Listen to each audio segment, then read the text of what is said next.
1986 সালের আমেরিকার শিকাগো শহরে যে 18 ঘন্টা 16 ঘন্টা কাজের যে প্রধান ছিল তার বিরুদ্ধে লড়াই করে রক্ত ঝরিয়ে সেখান থেকে এই লাল পতাকা উত্তোলন করেছিল তারা, মেহনতি মানুষের পতাকা লাল ঝান্ডা।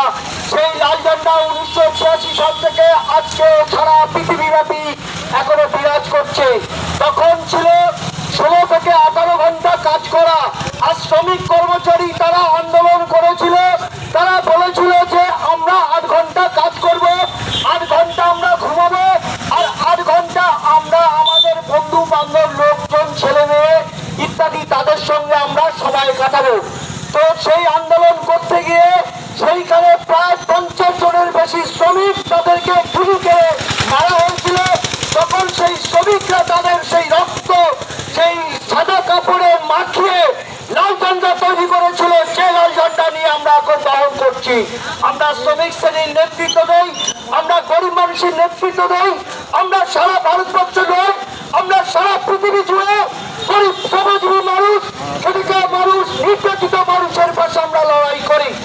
আমরা দেখেছেন যে এই সময়কালের মধ্যে পশ্চিমবাংলায় আমাদের ক্ষমতা না থাকলেও মানুষ আস্তে আস্তে আমাদের দিকে তারা সমর্থন বাড়িয়ে দিচ্ছে। গতকালকে দেখেছেন মুর্শিদাবাদের তৃণমূল পার্টি অফিসকে তারা ভেঙে দিয়ে তাদের তেরঙ্গা পাতা ছিঁড়ে দিয়ে সেখানে তারা লাল ঝান্ডা নিয়ে সিপিএমের তারা যোগদান করে সিপিএমের পার্টি অফিস বলে ওখানকার তৃণমূলীরা ঘোষণা করেছে।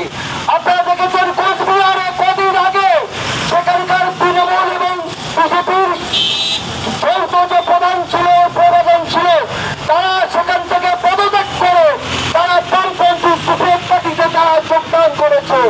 আপনারা দেখেছেন আজকে আপনারা বলছেন হিন্দু এবং মুসলমানের মধ্যে বিভাজন না, আমরা পৌর নির্বাচনে করতাম।